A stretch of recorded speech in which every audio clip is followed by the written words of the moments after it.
say that Washington, D.C. is like any other city in America. That it has people from all walks of life trying to make ends meet, people trying to get ahead, raise their children right, and so on. But it isn't. Washington is a one-company, one-business town, and the business is U.S. Government, Inc. And sooner or later, most people within and without the city's limits find themselves enmeshed in that company's business, like Tim and Kathy Doyle. It started with a call on the telephone. May I speak to Mr. Doyle, please? My husband's not home right now. This is Mrs. Doyle. Mrs. Doyle, this is Mr. Stairwell of the Bethesda Funeral Home. Funeral home? You're calling about Tim's Aunt Emma, aren't you? Precisely. I want Mr. Doyle to know his aunt is ready now, and that if you both would like to come along and see her, you could get a good look before the service is on Thursday. This evening would be fine all around, Mrs. Doyle. We're open until 10. This evening? Let me talk to my husband about it. I'll see he gets in touch with you. What did you say your name was? Stairwell. Like in farewell. I'll tell him.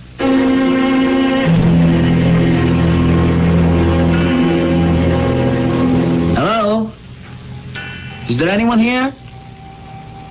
Kathy, are you sure that funeral director said they'd be open until 10 tonight? Tim, I don't like this place. Did we have to come over this evening?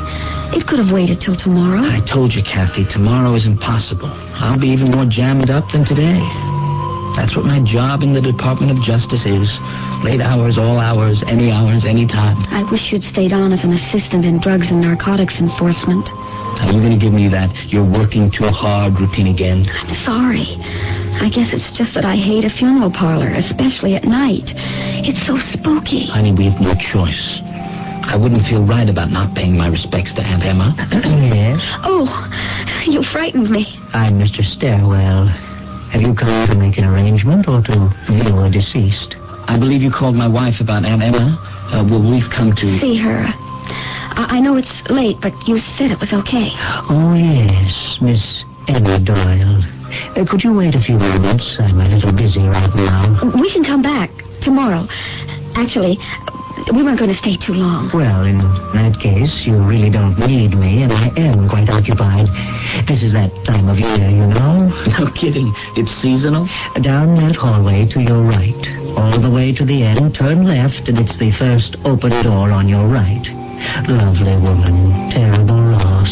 You'll excuse me? Tim, wasn't he peculiar? Lovely woman, terrible loss. I bet he never even knew Aunt Emma. Probably says it to everyone. Okay, let's go, Kathy. Take the hallway to the left. No, hallway to the right. Is that what he said? Hallway to the right, and it's the first open door on your left. You sure? Well, let's walk it and see. All these doors. Do you think there's a real person behind each door? You mean an unreal person? You know what I mean. Oh. Well, now what? Turn to the right? Is that it? No. To the left. I'm positive. Turn left, and it's the first open door on the right. Or turn right, and it's the first open door on the left. Oh, look, Tim. On the other side of the potted palm, there's an open door. I'm right behind you. Tim, can't I just stay over here by the door? Oh, no, I don't want to look in at Aunt Emma alone. Now, come on, hon. It's a sign of respect. Oh, good Lord. We're in the wrong room. That's not Aunt Emma. I beg your pardon. What are you two doing in here? Well, you told us the first open door, so we went in. On your right. This is your left. Don't you know your left from your right? I'll ask you to leave the premises immediately. But we haven't seen Aunt Emma yet. Immediately, do you hear? Or are you deaf as well as not knowing your right from your left? Go out that door.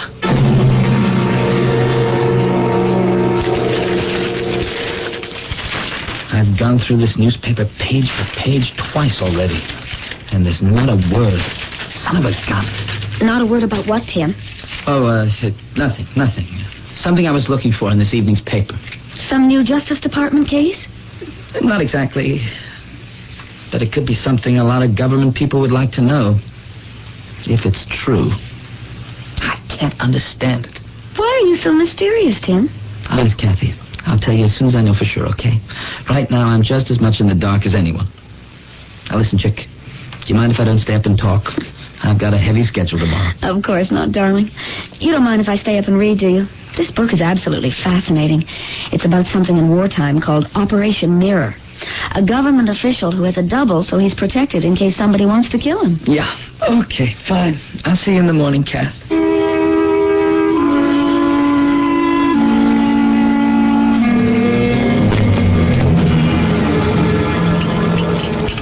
Tim, why do you shovel your breakfast down so fast? You don't have to be in the office until 8:30. I know, but I thought I'd get there early, pick up all the morning papers on my way. Has it something to do with that man with the beard and the scar we saw in Aunt Emma's casket last night? Something to do with what? Who? That body. In the viewing room when we went to see Aunt Emma. Oh, so you did see him? Yes, I did. So? Okay, have it your own way. I'll ask you some other time when you're in a better mood. I'll get it. Hello? Hello? Who is this? Tim? Tim, will you come here? What is it, Kathy? Come here right away, please. Oh, what's the matter? Who rang the phone? They hung up. Who was it? I don't know.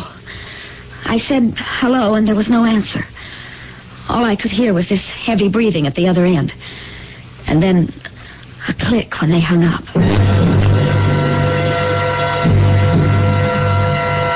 Julian, do you mind if I come in for a moment? Of course not, Tim. Close the door behind you and drag up a chair. I would have waited for the daily briefing, but I thought I'd better ask you this privately. Well, what's so hush-hush, Tim?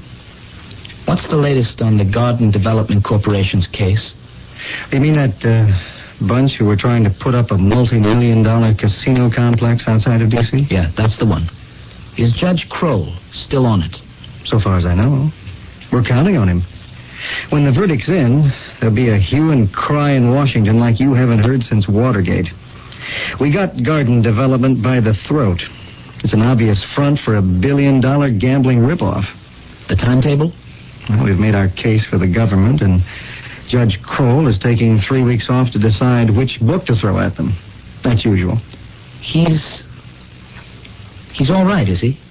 All right in what way? He's fishing up at his place in the Springs. You're sure? Well, you have reason to believe he's somewhere else? No. Something I happened to run into last night. Well, wherever he is, he's easy to recognize. That famous scar of his, and, he's tried to hide that with that beard. Yeah, well, I just thought I'd check with you on how far the case had gone. We'll win. No question. This garden development scheme has been put together by some very smooth operators. A couple of business leaders and congressmen who I suspect are on the take. We'll see what the judge has to say when he raps his gavel for order. Julian, thanks a lot. I know how busy you are. Oh, Tim, how's Kathy? She's fine. You tell her I was asking after her. See you at the briefing.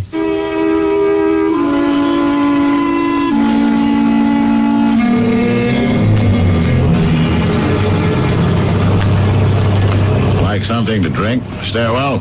I'll have a whiskey on the rocks, Senator Henderson. Okay, help yourself. I always have an extra bar up here on deck. This is a beautiful yacht you have here. Oh, yeah, the best.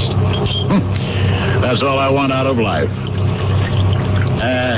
Now, Stairwell, I had you come aboard because this is the only private place I know of in Washington where we can talk without being observed. I understood that when I got your message.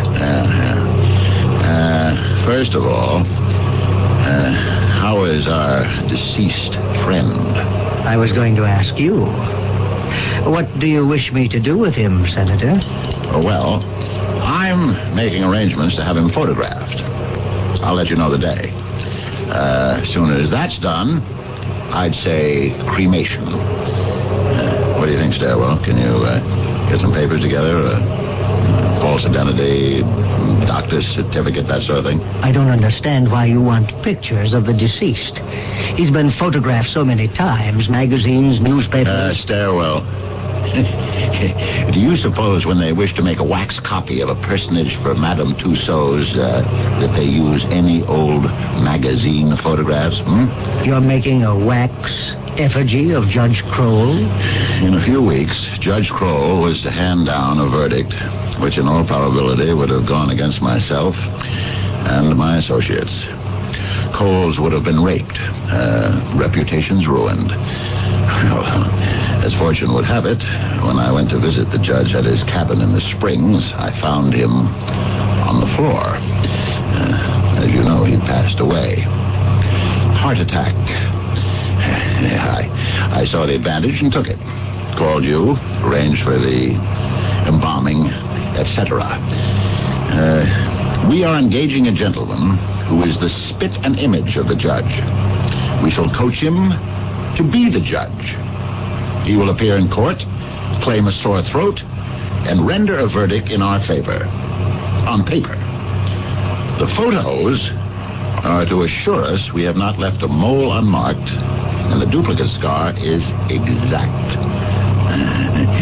Only you, Stairwell, will know that the judge is stretched out in your funeral establishment. Only you. Senator, I don't know how to say this, but you see, you have just said... I have just said... that no one but you and I know the judge is deceased. But I'm afraid someone does. What? A man and his wife came to the funeral home, Senator, the night before last to pay their respects to a relative. By accident, they happened to see the remains of Judge Kroll. How could you be so stupid? It was entirely my fault. What were you doing letting any visitors who come off the street wander around your premises, Stairwell? Who were these two people? Mr. and Mrs. Timothy Doyle. Doyle. He's with the Justice Department, research and assistant counsel. Justice? Now I've heard everything. And now you, Stairwell, you hear this, and hear it clearly. I am not going to pass this along to my associates. This matter is strictly between you and me. I don't care how you do it, but I do care when you do it. I shall be following the obituaries in the Star and the Post quite carefully. And unless Mr. and Mrs. Doyle appear in those columns very soon, your name will.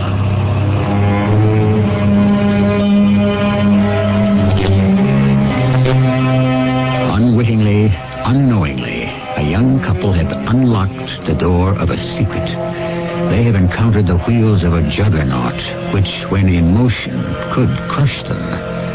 More when I return shortly with Act 2.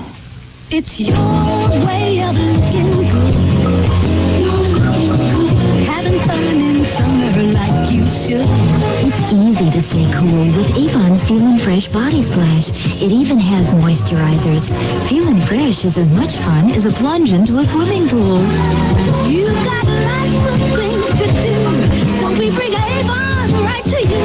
It's Avon Summer Rain. So good. Where is that clerk? Can I help you? We have to see the hotel manager. Right away. I'll get him. And hurry. Oh, John. It's okay. Our vacation's ruined. Don't worry, honey. Please, maybe we can find someone who... Hi, I'm the hotel manager. Well, listen, we've lost our traveler's checks. All of them. What should we do? Well, what kind were they? American Express. Right. American Express. Come on, I've got their number right here. You can call for help anytime from anywhere in the country with American Express traveler's checks. Ask for them by name. Excuse me, I own that shoe store across the street. Want to buy it? Well... I'll be honest. I have great shoes, but no customers, so I'm ready to sell the whole thing at any price you name it. $12. Sold. Ooh. Well, now that you own a shoe store, what'll you do with it? Well, advertise. I tried. A lot of newspaper ads, then TV and magazines. I'll probably go radio. Radio? Yeah, according to the latest studies, everyday radio reaches more people than newspaper, TV, or magazines. How did you What's know? more, radio targets customers. I'll match up the right stations for my dressier lines and different stations for young casual. Since radio costs a lot less than newspapers or TV, I'll get good efficiency. Listen, I'd like to buy my store back from you. Well. At a fair profit. Okay. How much do you... $156,000. That's a pretty fair profit. Take it or leave it. I'll take it. What you don't know about radio could cost you a lot. What you can learn is free for the asking. Call this radio station or the Radio Advertising Bureau. They brought you this message. Radio. It's red hot.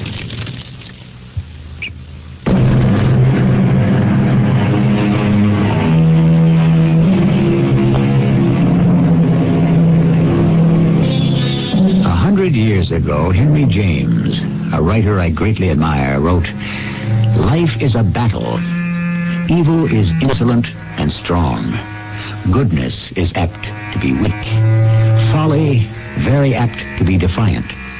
Wickedness to carry the day. The world as it stands is no illusion, no evil dream of the night. We wake up to it forever and ever." This morning, when Kathy Doyle awoke, it seemed that horror and dread were peering over her shoulders. You do understand, Tim, don't you? I felt I just had to get out of the house. I sort of understand, Kathy. I'm enjoying driving up this morning to Big Hunting Creek. I like the view of the waterfall. We can picnic. But I don't know. I thought weekends, you like staying at home. I do, Tim. But the last few days... I know this sounds weird, but when I'm home alone, I get the feeling I'm being watched. I gotta shift in a second. This is a pretty steep grade. Hey, look at that fool speeding down the hill towards us. He's crazy. Oh, I'm drunk. Look at him, weaving all over the road. Did you see that? I kept my eyes closed and grabbed my seatbelt. That was a near miss, inches. Good thing he was on the outside and we were on the mountainside. Tim, what's that in the road up ahead? Oh, no, son of a gun. Oh, there goes lunch by the waterfall. What is it? It's a roadblock. I better pull up and stop. There are branches and trees pulled right across the road. Some local is telling us there's danger up there. Does that mean we can't go any further? If we're smart. Somebody went to the trouble of warning us. This is a lousy spot to turn around in. The road's so narrow, I'll have to inch back and forth. Well, here goes. Aren't you getting awfully close to the edge, Tim? You know any other way to make it?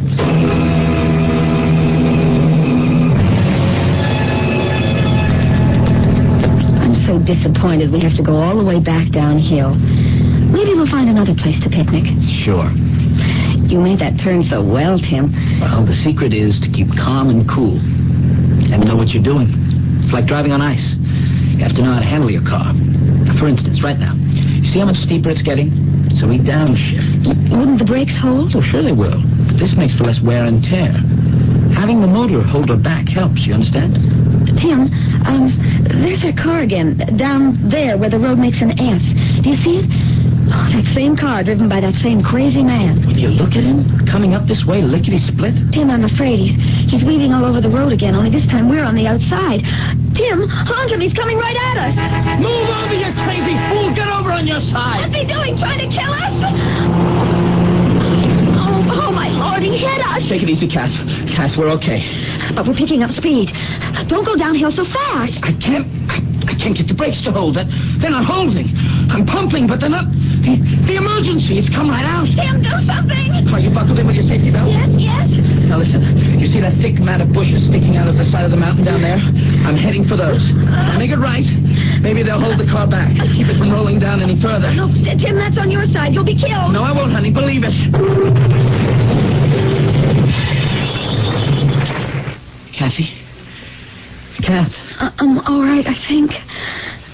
Nothing feels broken. Can you unbuckle your safety belt?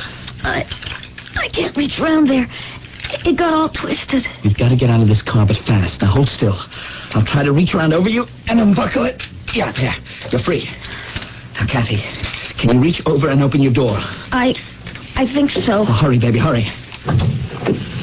Okay, now, get out as fast as you can. Run straight downhill. You see where that big rock sticks out? Get in back of that. What about you? I'll be right behind you. Okay, now, down here behind this boulder. What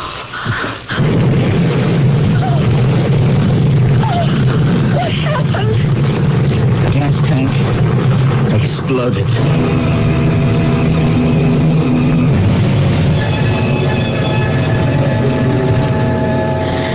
It's so good to be home again with my feet up on the sofa. I'm still shaking all over. Me too. Oh, Tim, what would I have done without you? The way you handled everything, you were incredible. Well, when someone's out to get you, you find yourself doing things you didn't know you could. Is that what you think? Because I think so, too. We're on somebody's list, like they say in the gangster movies. I don't see any other reason, Kath. No emergency brake comes apart in your hand unless it's been messed with. I knew it. And when I hit the foot brake, it went right down to the floor. Nothing. Someone drained all the brake fluid, leaving us just enough to drive up part of the way. Can you think of anyone who would do that to you? Is there something you found out about someone in your research? I don't know. A 150-year-old treaty between the USA and the Indians? No, I don't see that. It could be all mistaken identity, like in the book, Operation Mirror. Not you, but someone who looks like you. Tim, what are we going to do? We haven't done anything to anybody.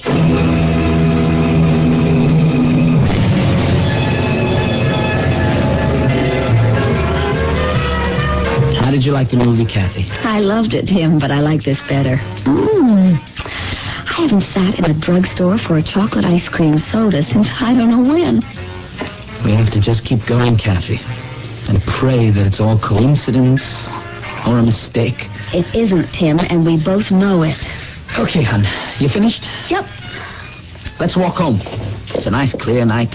You see, it didn't rain after all. Yeah, the radio said it would. Wait till I pay the man for the sodas.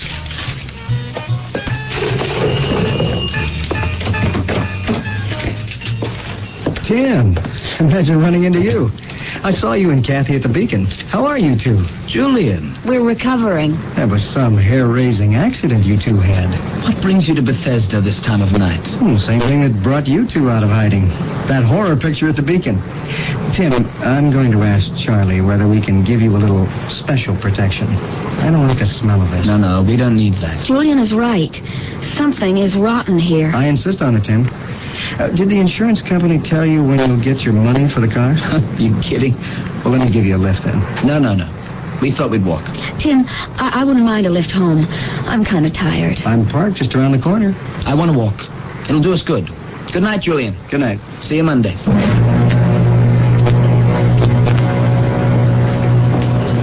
Why didn't you let Julian give us a lift home? I can't explain it, Kathy. It was as if a voice inside of me was saying, don't get into Julian's car. Your own boss at the department? What do you suspect him of? I don't know. Maybe I'm in such a state I see an enemy in every shadow. Timothy Doyle, I don't want you to say any more. Let's just enjoy our walk. See? The moon's out. Rain tonight. Ha! Doesn't the public library look beautiful at night? Like an old Greek temple. Wouldn't you know it? I left the umbrella in the movie house. I better run back and get it. Shall I wait for you here? No. You might as well come along. Let's jog, okay?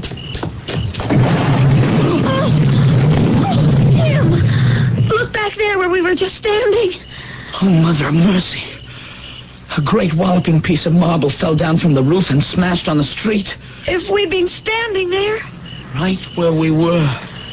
Hold on to me, Tim. I'm getting real scared now. If we hadn't turned round and run back to get your umbrella... 1 second later... we would have been crushed to death.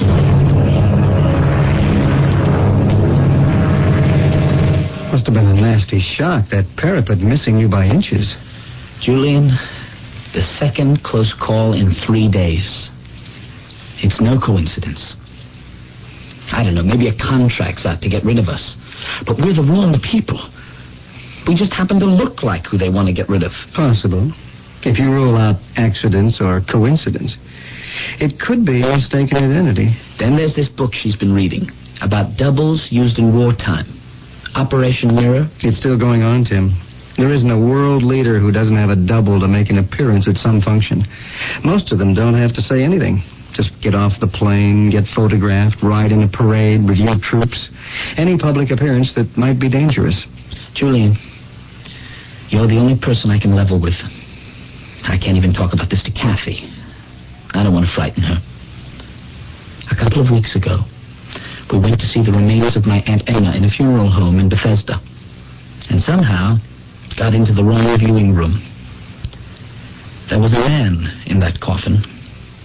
I recognized his face right away. It was Judge Kroll. Did you say Kroll? The one who's handing down the decision on the garden development case? I could swear to it.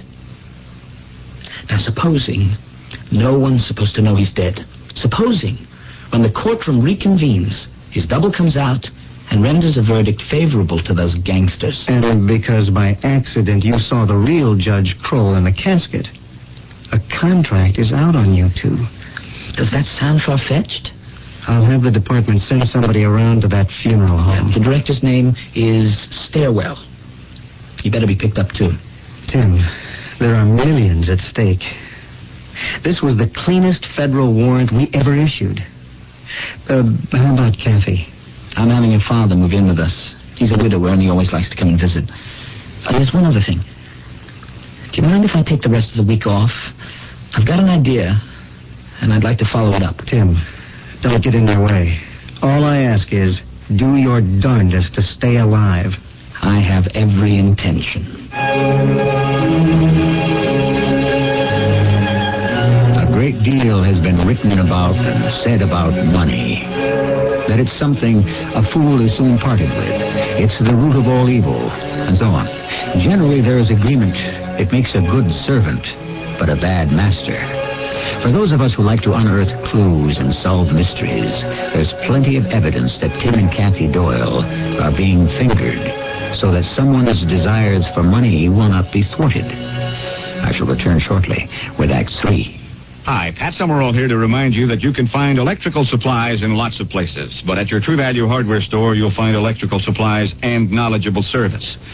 The electrical section of your True Value hardware store has many items necessary to tackle do-it-yourself repairs around the home.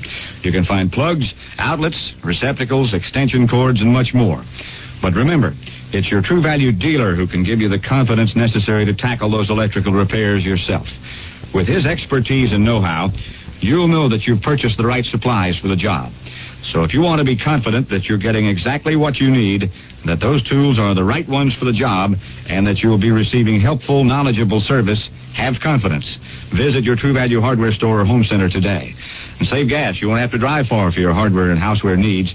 If you're looking for values, service, and selection, you'll find them nearby at any one of the more than 5,000 True Value hardware stores and home centers located nationwide.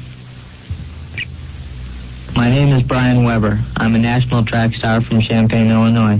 Maybe you've never heard of me because wheelchair games don't get that much publicity. Neither do the kind of motorcycle accidents that left me paralyzed just 3 years ago. I was on spring break from the University of Illinois. I was riding my motorcycle, going only 35 miles an hour, and just 3 blocks from my house, when a gust of wind forced me into a ditch. I wasn't wearing a helmet. Why should I? I was an experienced rider, riding motorcycles for years. Now I'll never walk again. Don't let it happen to you. In 1978, there were 4,530 fatalities involving motorcycles, and another estimated 500,000 people were injured. If you ride a motorcycle, observe the speed limits, wear a helmet, stay off drugs, and don't drink.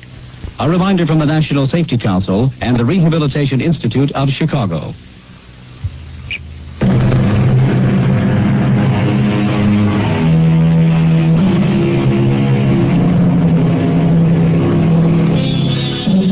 Time unimportant. For Tim Doyle, it's later than he thinks. The place, a secluded spot Washingtonians call the Springs. As Tim's rented car pulls up, he can see a cabin in the woods, and beyond that, a bearded man in waders, fishing midstream. No one else is in sight. You there. Where are you going? My name is Timothy Doyle. I've come to see Judge Kroll. Yeah? What makes you think the judge wants to see you? Who are you? Do you have any identification? Certainly. Have a look. Uh-huh. Oh, indeed. Justice Department. Is the judge expecting you? Senator Henderson. The judge doesn't have a telephone up here, and you and I both know it. He could scarcely get away for a few weeks' quiet fishing if he had a phone. Uh-huh. So you know me, do you? There is isn't a person in the country who doesn't, Senator. He's over there fishing. May I have my ID card back, please? Mr. Doyle, I'm going to show it to Judge Kroll to ask whether he would like to see you. I'll ask him myself. Oh, no, you won't. The judge has asked me to keep people away from him, and I intend to do just that. I need to see him before he arrives in court next Tuesday. Then, my dear Mr. Doyle, you will have to go through channels. Are you the only one here, Senator, besides the judge? Why do you ask? If I'm not mistaken, there's a man standing in the window of that cabin. I see something glinting in the sunlight, like the barrel of a gun. You may see a man, but a gun? No. The judge has a handyman who works around the place, and he's just probably getting the noon meal ready. I was just about to call the judge to tell him to come in when you drove up. So, if you would be so good as to turn your car around now and go back where you came, I would appreciate it. Come along to the court on Tuesday. Perhaps after the judge has rendered his verdict, he will speak to you.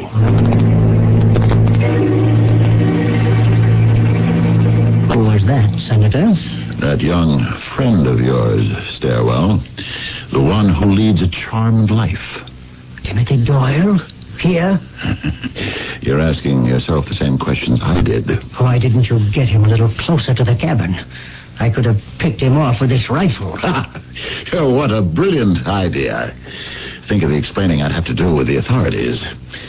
Why we ever took you in with us is beyond me. It could have been a hunting accident. Doyle, out here hunting without a rifle? You cannot seem to understand. Doyle and his wife are the only ones who have seen the judge's body. If one of them dies mysteriously, the other is going to talk. It was bad enough. I had to be here when he showed up. You can tell our bearded actor he can get out of the water now. I think he's coming along just fine. And you see, the judge is cremated, name disguised, Board of Health, all the necessary papers are in. Mm-hmm. We're in the clear. Yeah, well, it's your job to finish off the Doyles. Like it or not. Senator, I've tried. Honest, I have. But I'm not a hitman. You made the mistake of letting them into the wrong room. You've got to answer for that. Or take the consequences. Oh, there's nothing like a Saturday morning. Tim, how can you be so relaxed and cheery? I'm always cheery on weekends. I'm home with you. Why shouldn't I be happy? Tim, what are we going to do? About what? You know. Threats. Your father's upstairs. Across the street is an operative from Justice protecting us. We're as safe as we can be, honey. Do you think any of this is somehow connected with that ugly man in the coffin? The one with the beard? I thought you didn't see him. I did. I didn't want to remember him. Some connection. It's possible. I don't see how. Who do you suppose was in that coffin? Tim, I asked you a question. I heard you. Don't try being evasive with me. Do you know who that dead man was? Did you recognize that face in the coffin? Not positively. That's the truth, Catherine. But you have an idea. It's such a wild idea anyway.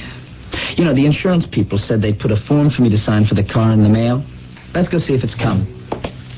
Coming? Uh-huh.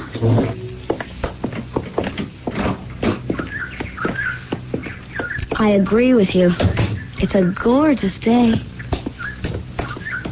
Oh, Tim, before we go to the mailbox, I want to have another look at that hole in our big oak. I think robins are building a nest there. At this time of year? Let's cut across the lawn.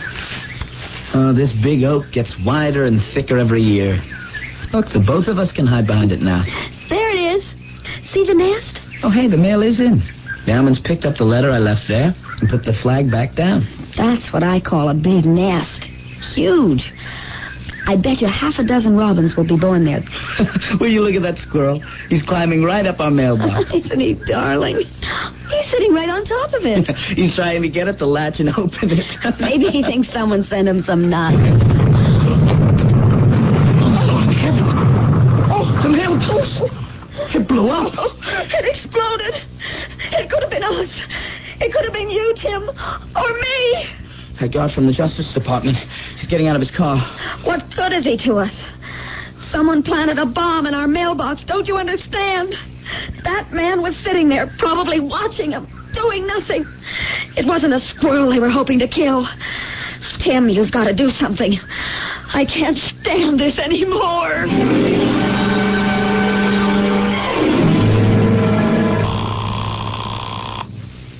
Justice Department. Doyle speaking. Tim, is that you? Yes, Kathy. Is everything all right? Yes, it is. I thought I'd just like to talk to you. Did you tell Julian what happened Saturday? He's not in yet. But you know, I told him everything on the phone Saturday. The police have been here for the umpteenth time. And what about the man from Justice? His car is gone. And your dad? Is he okay? Yeah. I just sent him out to do some shopping. Tim, it's so hard to pretend to him that it was all a mistake. I'll get home early, honey. Don't you worry about anything. And you don't mind my calling you at the office on a busy Monday morning? Of course not, darling. Anytime. Bye, Kat. Bye, Tim. Oh. Yes, what is it? Oh, aren't you the funeral director, Mr. Stairwell. I've come to apologize, Mrs. Doyle.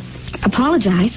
What for? I don't blame you for keeping this front door on a chain and not letting me in. I treated you and your husband pretty shabbily.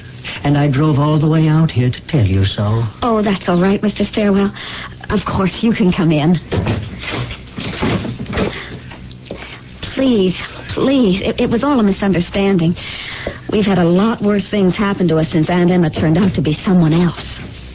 Our living room is right over here to your left. That's another thing I want to apologize for. How could I have misdirected you into a viewing room where my own dear father lay in state? My fault entirely. The bearded man in that casket was your father? Yes, poor man. He had a hard life. Well, now that I've apologized, I do have a problem, Mrs. Doyle. You know, we placed your aunt's casket in your husband's family vault. I went by there yesterday, and it's become quite dangerous. It ought to be looked at. Dangerous? Really? I don't think Tim will be free to go to the cemetery before next Saturday. Can it wait till then? Do you want my honest opinion? No, it's filling up with water. I'd say 3 or 4 inches a day. That's awful. We have to do something. If you'd like, we could go out there right now. I have my vehicle outside. Would you take me? Mr. Stairwell, that's so thoughtful. Just let me get my bag, and I'll be right with you.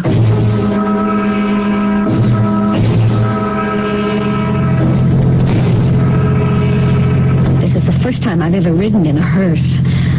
Up front, it's not at all uncomfortable. If you'll forgive a bad joke, Mrs. Doyle, I've never had a complaint from a passenger in the back either. Well, here we are. This is the East Gate. Oh, dear. I never thought I'd be visiting this cemetery so soon again. Let's hope it'll be the last time. I'll get the door for you.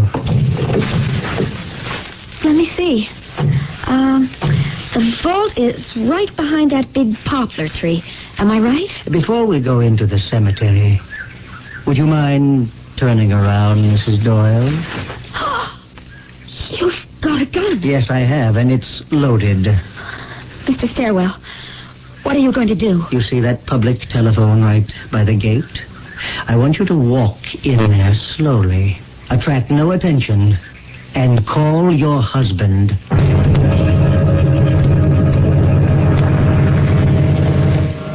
Tim, it's Kathy again. We talked an hour ago.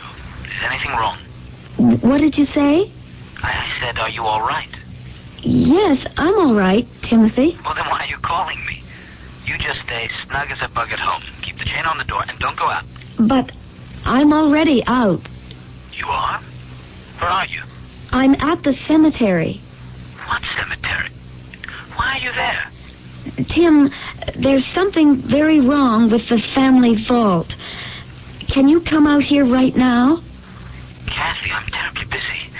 I have days and days of work to make up. What's wrong? Can you tell me about it when I get home tonight? I can't go home now, Tim. The vault is filling up with water. I don't know what to do about it. Please, Tim. Okay. I'll be there. And maybe on the way here, Tim, you better stop off at home and feed Buster. Okay, Kath. Will do. There, I did it.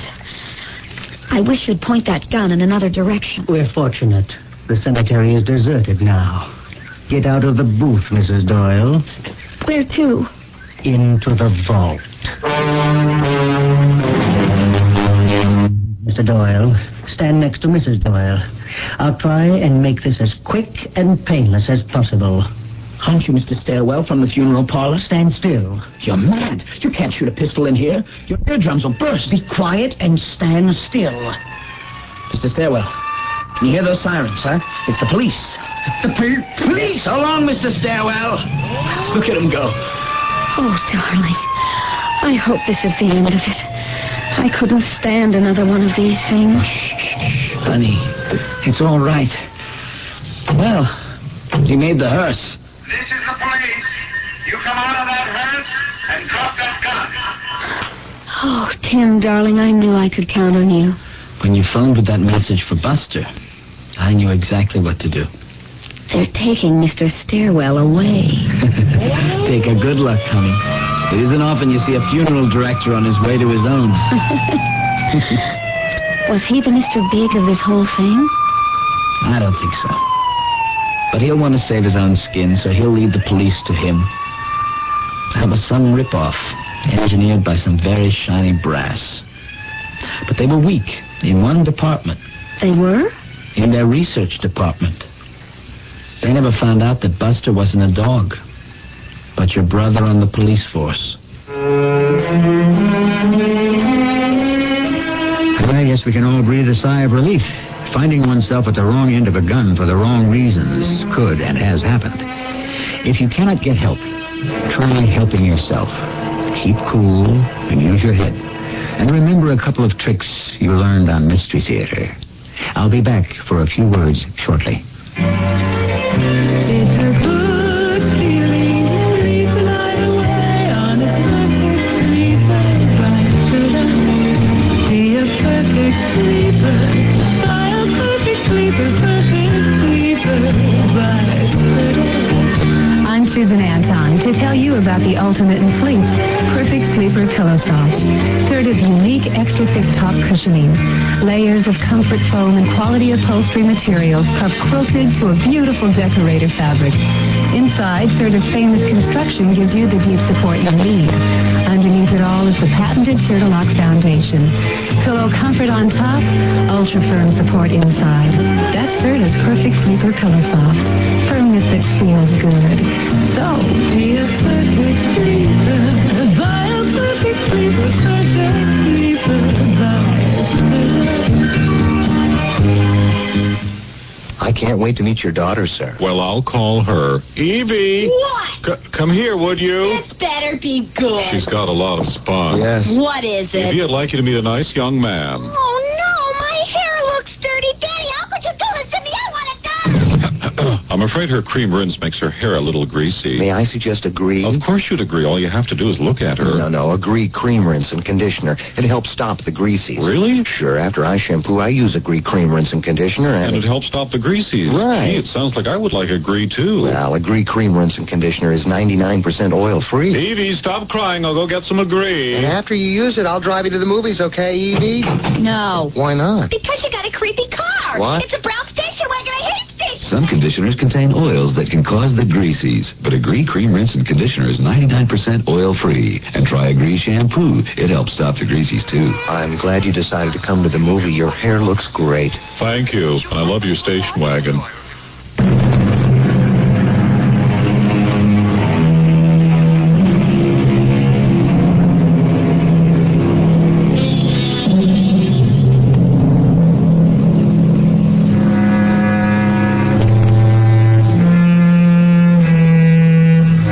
Somebody famous, whose name escapes me, has said, "It's not death that frightens me, it is dying."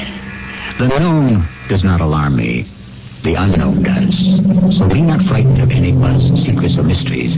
Look sharp, Be strong and say to yourself, he who fears being conquered is sure of defeat. Napoleon said that, and look what happened to him. Our cast included Roberta Maxwell, Christopher Tabori, Bob Caliban, and Fred Gwynn. The entire production was under the direction of Hyman Brown.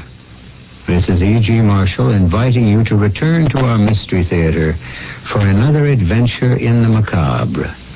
Until next time, pleasant dreams.